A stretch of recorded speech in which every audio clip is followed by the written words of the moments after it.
नमस्कार मंडळी, शुभ सकाळ. श्री गुरुदेव दत्त. तर आज आहे धनतेरस म्हणजे दिवाळीचा दुसरा दिवस आणि इकडे आमची चिवड्याची पण तयारी चालू होती. चुलीवर शेव पाडायची चालू होती आणि श्रीषा पण मध्ये मध्ये खूप लुडबुड करत होती. आमच्या सासू सुनांचं दोघींचं चाललं होतं शेव पाडायची. तर आई मला भरून देत होत्या आणि मी त्यात शेव पाडत होते आणि अशा पद्धतीने आमची आज चिवड्याची शेव तयार करून घ्यायची काम चालू होतं. तर त्यासोबत बाकीची पण कामं चालूच होती. घरातली बाकीची सगळी राहिलेली कामं करत करत ह्या लहान दोन मुलांना बघत बघत त्यांना खाऊ पिऊ घालत त्यांच्यावर लक्ष ठेवत अशी आमची सगळी कामे चालूच होती. आणि त्यानंतर क्लिनिंग वगैरे करायचं होतं घर, कारण आज धनतेरसची पूजा वगैरे होती. तसं तर आपण रोजच क्लिनिंग करतच असतो, पण सण म्हटलं की हे गोष्टी आवर्जूनच करायच्या असतात. आणि मग अशा मी झाडू वगैरे मारून घेतला आणि त्यानंतर फरशी वगैरे पुसून घेतली. आणि आजची आमची धनतेरसची पूजा कशी झाली हे तुम्हाला पुढे व्हिडिओ कंटिन्यू केल्यावर कळेलच. पण त्याचसोबत तुम्हाला जर आमचे व्हिडिओ आवडत असतील तर लाईक करा, कमेंट करा, शेअर करा, सबस्क्राईब करा आणि हो, बेल आयकॉनवर क्लिक करायला अजिबात विसरू नका, म्हणजे आमच्या नवनवीन व्हिडिओचे अपडेट्स तुमच्यापर्यंत पोचत राहतील. आणि मला धनतेरसची पूजा करायची होती म्हणून काही साहित्य लागणार होते. तर त्यासाठी श्रीषा आणि श्रीषाचे पप्पा रानात गेले होते, म्हणजे रानात फुलं फळं वगैरे पानं वगैरे आणायला ते दोघेजण रानात गेले होते. तर असंच रानात गेल्यानंतर तिला खूप मोकळं फिरायला गावतं, खूप मन मोकळेपणाने तिला खेळता येतं आणि रानातल्या पण तिला सगळ्या गोष्टी करायला खरंच मनापासून आवडतात.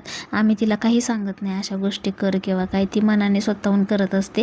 तर झेंडूची फुलं आजच्या पूजेसाठी लागणार होते, तर ती फुलं वगैरे तोडून तिने स्वतःनेच ती घेऊन आली होती घरी.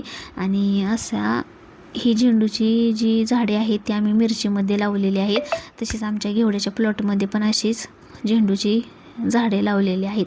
तर हे दोघेजण ती फुलं वगैरे घेऊन घरी आले. इकडे माझं देवपूजेसाठी जे लागणारं साहित्य होतं, म्हणजे लागणारी जी भांडी वगैरे होती, पणत्या, दिवे वगैरे, समया, कलश असे, ते मला स्वच्छ करून घ्यायचं होतं आणि ते मी सगळे स्वच्छ वगैरे करून घेतले.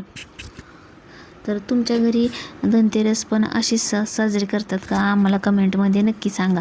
आणि त्या धनतेरसच्या संध्याकाळी सगळ्यात महत्त्वाची गोष्ट म्हणजे यमदीपदान करतात. तुम्हाला सगळ्यांना माहीतच असेल आणि तुम्ही सगळेजण ह्या गोष्टी करतच असताल. तर असं म्हणतात की हे यमदीपदान संध्याकाळी करायचं असतं धनतेरसच्या दिवशी. आणि हे करत असताना यामध्ये आपल्याला एक दिवा कणकेचा बनवायचा असतो आणि त्यामध्ये मीठ टाकायचं नाही अजिबात आणि चिमूटभर हळद टाकायची आणि एक कणकेचा दिवा बनवून त्यासोबत 2 मुटके तयार करून घ्यायचे असतात. आणि हा कणकेचा दिवा थोडासा आपल्याला वाफलवून, मुटके आणि हा दिवा थोडासा आपल्याला वाफलवून घ्यायचे असतात. आणि संध्याकाळी आपल्या पूजेच्या वेळेला ते दिवा लावायचा असतो, तो यमाला दान करायचा असतो. त्यामुळे आपल्या घरातील व्यक्तींवर अकाली मृत्यूचं संकट येत नाही. आणि त्यानंतर संध्याकाळची थोडीशी वेळ झालेली होती आणि मला रांगोळी काढायची होती. तर मी रांगोळी काढत होते आणि श्रीषाला पण एका साईडला दिलं होतं रांगोळी काढायला, की जेणेकरून ती माझ्या मध्ये लुडबुड करणार नाही. तर अशी माझी धनतेरसची रांगोळी होती. तुम्हाला आवडली का? कमेंटमध्ये नक्की सांगा. आणि श्रीषाने पण एका साईडला रांगोळी काढली, तिला एका साईडला दिल्यामुळे तिने मला व्यवस्थित रांगोळी मला काढता आली. आणि त्यानंतर दिवे लागण्याची वेळ झाली आणि सगळ्या पणत्या वगैरे लावून घेतल्या मी, सगळं छान आवरून वगैरे. आणि ह्या पणत्या वगैरे, दिवाळीचा सणच म्हणजे पणत्या लावण्यासाठी, रोषणाई करण्यासाठी असतो. कारण म्हणजे कुठेच अंधार ठेवायचा नसतो आपल्याला, सगळीकडे आपल्याला उजेडच करायचा असतो. त्यामुळे पणत्या लावायच्या असतात आणि अशा पद्धतीने आम्ही पणत्या वगैरे लावून घेतल्या. आणि जेव्हा लहान मुलं आपण तर ह्या सगळ्या गोष्टी करतच असतो, पण जेव्हा लहान मुलंसुद्धा ह्या सगळ्या गोष्टी करतात त्यामुळे तर घरातलं वातावरण अधिकच प्रसन्न होऊन जात असतं.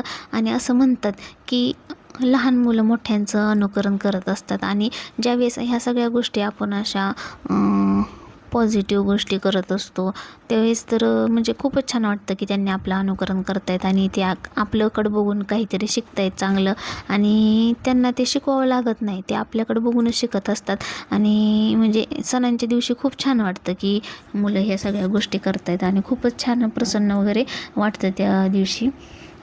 तर मी पणत्या लावत असतानाही तिची लुडबुड चालूच होती. तिनेही तिच्या रांगोळीभोवती पणत्या वगैरे लावून, किल्ल्याभोवती पणत्या वगैरे लावून ती एन्जॉय करत होती. आणि त्यानंतर मी पूजेची तयारी करत होते इकडे. अशा पद्धतीने आम्ही धनतेरसची पूजा मांडतो. तर तुम्ही धनतेरसची पूजा कशी करता कमेंटमध्ये नक्की सांगा. आणि खूप छान पद्धतीने अशी मी धनतेरसची पूजा वगैरे इकडे करून घेतली. आणि त्या दिवशी धनतेरसच्या दिवशी दरवाजे वगैरे स्वच्छ करून दरवाजावरती हळदीने स्वस्तिक काढायचं. तर मी असे दरवाजे वगैरे स्वच्छ करून दरवाजावरती हळदीने स्वस्तिक वगैरे काढून घेतलं आणि अशी दरवाजांची पूजा वगैरे करून झाली. कारण ते खूप शुभ मानलं जातं. या धनतेरस दिवशी आपण अशा ज्या काही छोट्या छोट्या गोष्टी करतो किंवा सगळ्या पूजा व्यवस्थित करतो त्यावेळेस ते खूप शुभ मानलं जातं आणि खूप छान वाटतं अशा वेळेस हे सगळ्या गोष्टी करताना.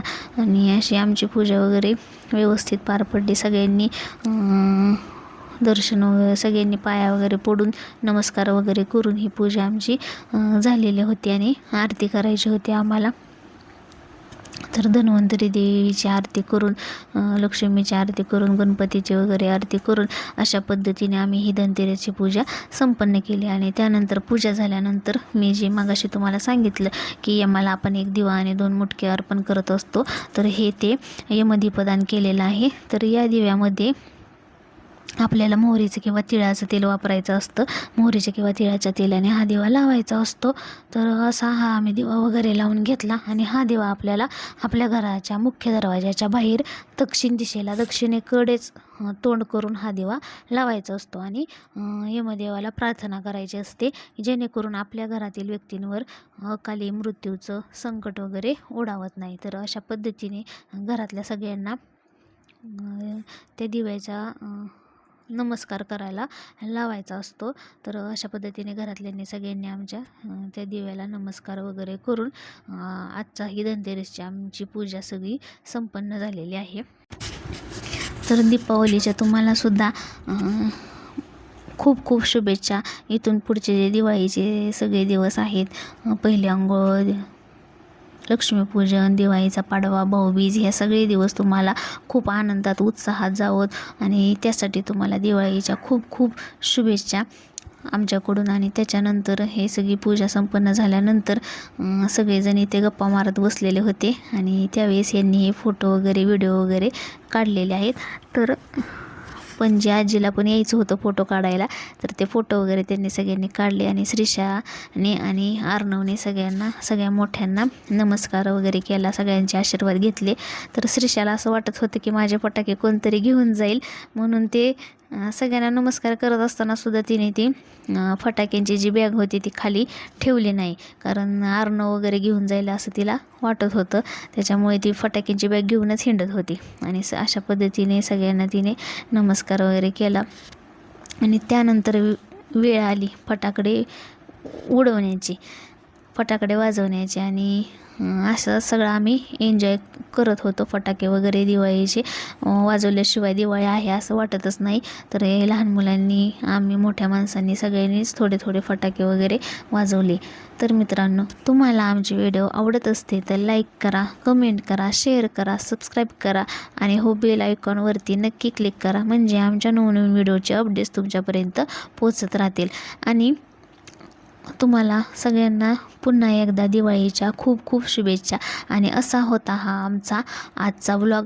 आणि भेटूया आता आपण पुन्हा नेक्स्ट व्लॉगमध्ये. तोपर्यंत बाय बाय.